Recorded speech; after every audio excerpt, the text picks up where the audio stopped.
अरू घरतिर सबैजना सन्चै हुनुहुन्छ? हजुर माइली सबैजना सन्चै छन्। किन छोड्यौ त? उमेर छँदै थियो। पढे जस्तो नपढेको कहाँ हुन्छ? हुने बिरुवाको चिल्लो पात भनेको यही हो। आउनु पाएकी छैन साँच्चै मैले। आउनु पाएकी छैन यत्रो घाँसको बारी काटेर ल्याउने। के भन्नुहुन्छ पुतली बहिनी? पँधेरोमा कान्छी र हली मस्की मस्की हाँसी हाँसी कुरा गरिरहेका थिए त। पँधेरोमा हलिबाबु थिए कि थिएनन्? हुनुहुन्थ्यो। हलिबाबु र त निकै जिस्किरहेका थियो अरे त। तपाईँलाई कसले के भन्यो दिदी? त्यो त मलाई पनि भन्नु भएन। जा बाहुनलाई बोलाएर आइजा भनेर भन्नुभएको थियो, त्यसैले। ल ल तिमी जाँदै गर, म अहिले आउँछु।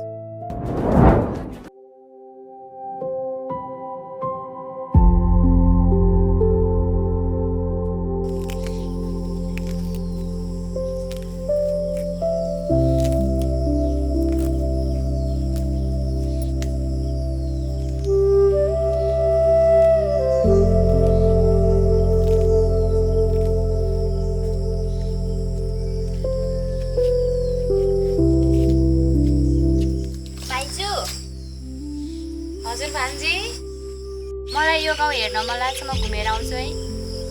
हुन्छ, तर एक्लै कहाँ जान्छौ यो नचिनेको गाउँमा? म हलीलाई भनिदिन्छु लिएर जाऊ उसैलाई। यो हली कता गएछ? ए हली, ए हली, ए हली।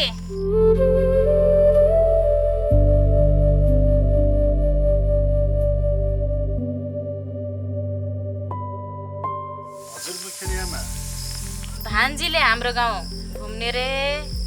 भान्जीलाई यो गाउँ राम्रोसँग घुमाएर लिएर आइज।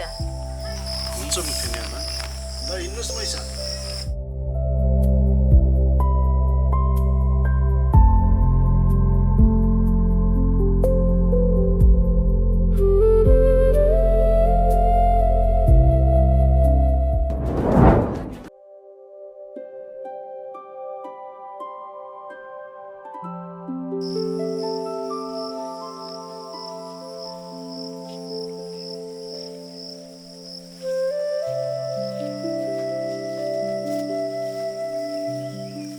दाई, यो गाउँ त कति सुन्दर रहेछ है। खै हामीलाई त त्यस्तो लाग्दैन के अरे। आफ्नै गाउँ भएर होला मैसा। होइन हली दाई, साँच्चीकै राम्रो छ। यो सुन्दर हरियाली डाँडा पाहाडसँगै रहेको यो गाउँ साँच्चीकै स्वर्ग छ। त्यसो भए हाम्रो मैसा त यतैतिर बस्ने विचार गर्नु भएको छ कि क्या हो? यो गाउँ यो हरियाली देखेर त म पागलै भइसकेछु। यो गाउँ साँच्चीकै नसोर्ने जस्तो छ। त्यसैले केही समय यतै बस्छु होला। त्यही त मैसा, केही समय यतै बस्दा पनि भइहाल्यो नि।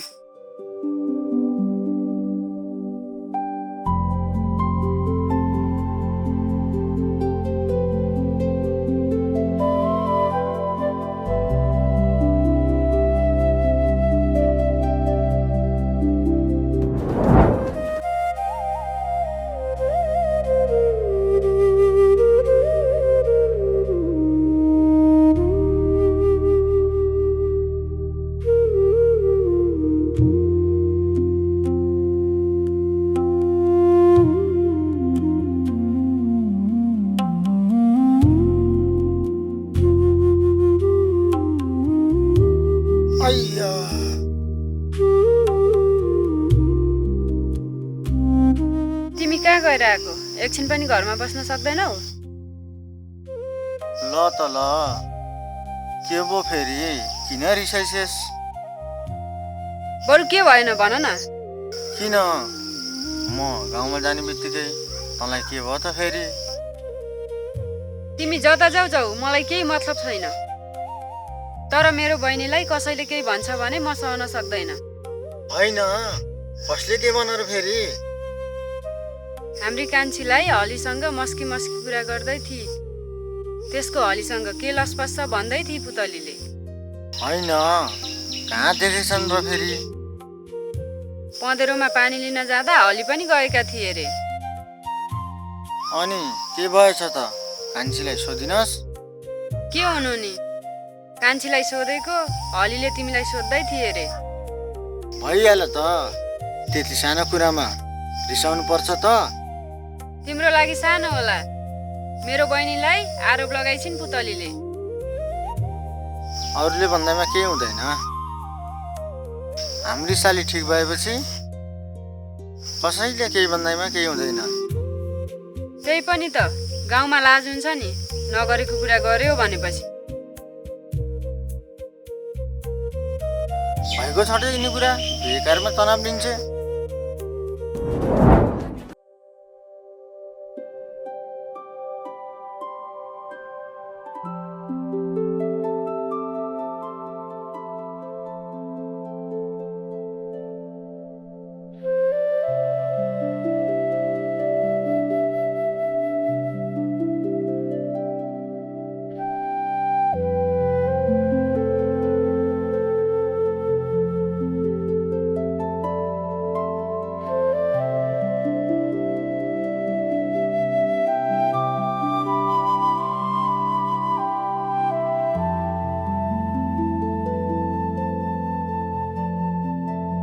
सुन्नुस् त,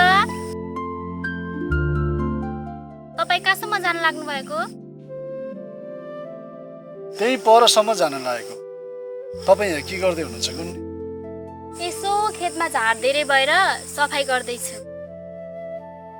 अनि तपाईँलाई त निराश देख्छु त। आज अलि सन्चो छैन, त्यसैले। सन्चो नभएको भए त आराम गरेको भए पनि भइहाल्थ्यो नि। अर्काको घरमा काम गर्न बसेको मान्छे आफू खुसी नहुँदो रहेछ। के गर्ने, शरीरको बिराम बाहिर नदेखिएपछि बिरामी नहुँदो रहेछ। मैले केही सहयोग गरेर हुन्छ भने भन्नुहोस् है। के गर्नु, यो मनले चाहेर पनि तपाईँको सहयोग लिन नसकिँदो रहेछ। मतलब? कहाँ तपाईँ कसैको श्रीमती, कसैको बुहारी, फेरि महली, कसैले बोलेको देख्यो भने पनि गाह्रो हुन्छ। साँच्चै एउटा कुरा सोधौँला भनेको हजुरलाई भुसुक्कै बिर्सेछु। के कुरा हो, सोध्नुहोस् न। केही अप्ठ्यारो त मान्नु न नि। अप्ठ्यारो मान्ने भए सोध्दिन नि फेरि। के हो, ढुक्कसँग भन्दा हुन्छ नि। अस्ति पनि तपाईँले मलाई हिमा भाउजू हो भन्दै झुकिए भन्दै हुनुहुन्थ्यो। हिमासँग तपाईँको त्यस्तो केही छ र?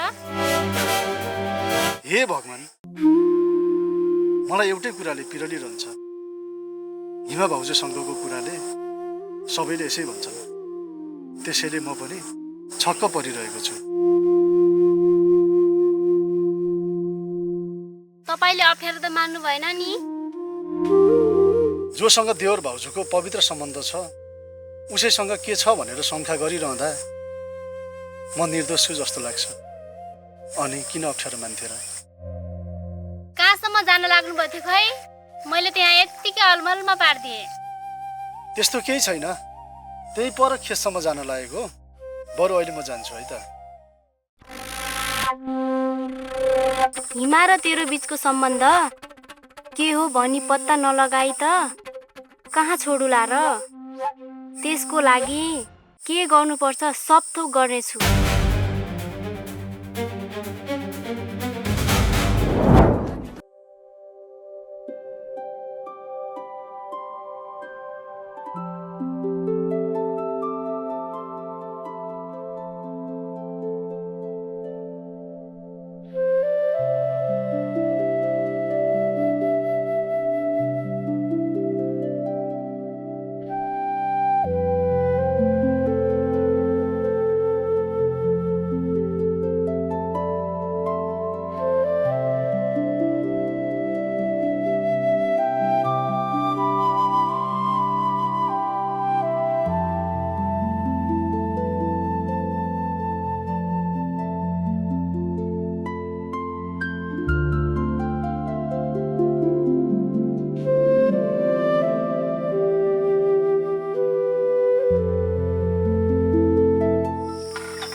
आज हजुरलाई सन्चो छैन जस्तो छ हो?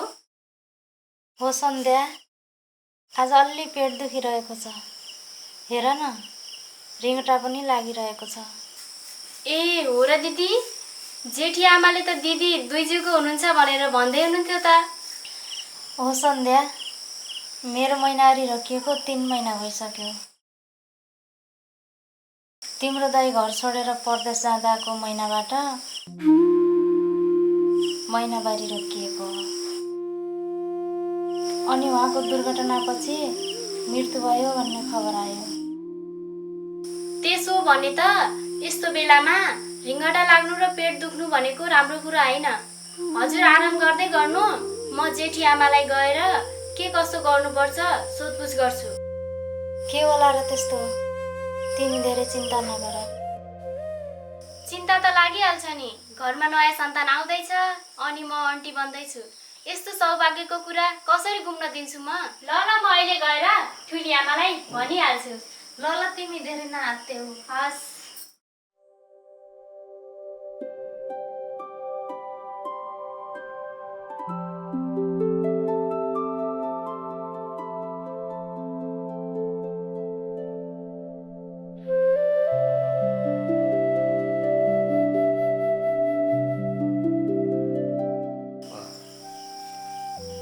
आमा के गर्न लाग्नु भएको? म गरिहाल्छु नि। ए त आइस? के गर्नु नि बुहारी? भान्सा गर्न परेर आगो फुक्दैछु। म गरिहाल्छु नि, म उता त तपाईँलाई काम गर्न दिन्छु र मैले। त पनि कति काम गर्छेस? घाँस काट्छेस कि, खेत गोड्छेस कि, भान्सा गर्छेस कि? कहिले गर्छु त सक्दो काम त मैले पनि त गरे हुन्छ नि बुहारी। आमा पनि मैले भने त म गर्छु भनेर। म उता तपाईँले केही पिर लिनु पर्दैन के? ल ल, तैँले त्यसै भन्छेस् भने मैले के गरौँ त?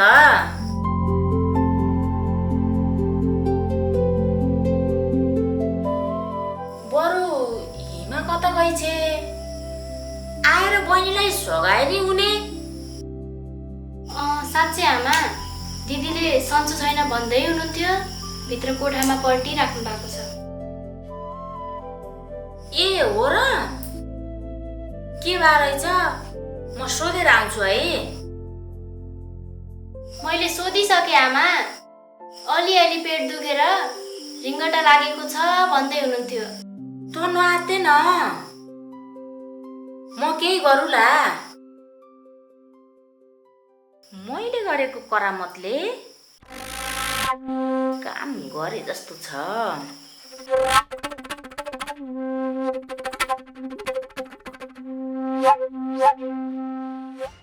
हुन्छ आमा, दिदीलाई के गर्ने हजुरले गर्नुहोस्, भान्साको काम म गर्छु। कति राम्रो छ मेरी बुहारी। हुन्छ बुहारी।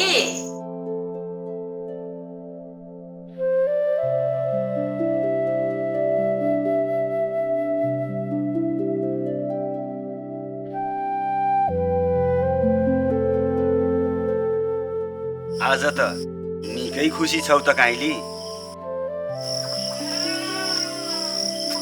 नमस्ते गरे है पाउन बाजे। सीताराम सीताराम, सुकेका रोटी भाग्यमानी हुनु काइली। सन्चै हुनुहुन्छ? म त हजुरलाई भेट्न भरै जाउँला भनेको थिएँ, यही पो आइपुग्नु भयो त।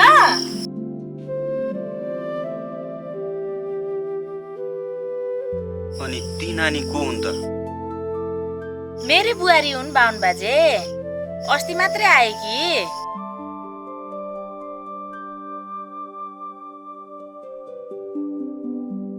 काइली किन खुसी छिन् भनेको त त्यही भएर पो रहेछ। अनि काइली, अघि मलाई भेट्न जाने कुरो गर्दै थियौ, केही काम थियो र काइली?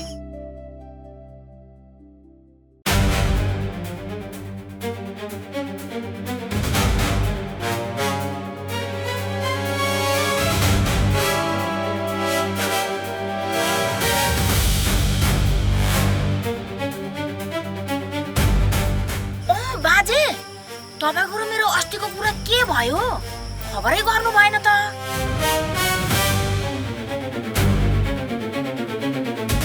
के कुरा अरे काइली मैले त के बुझिन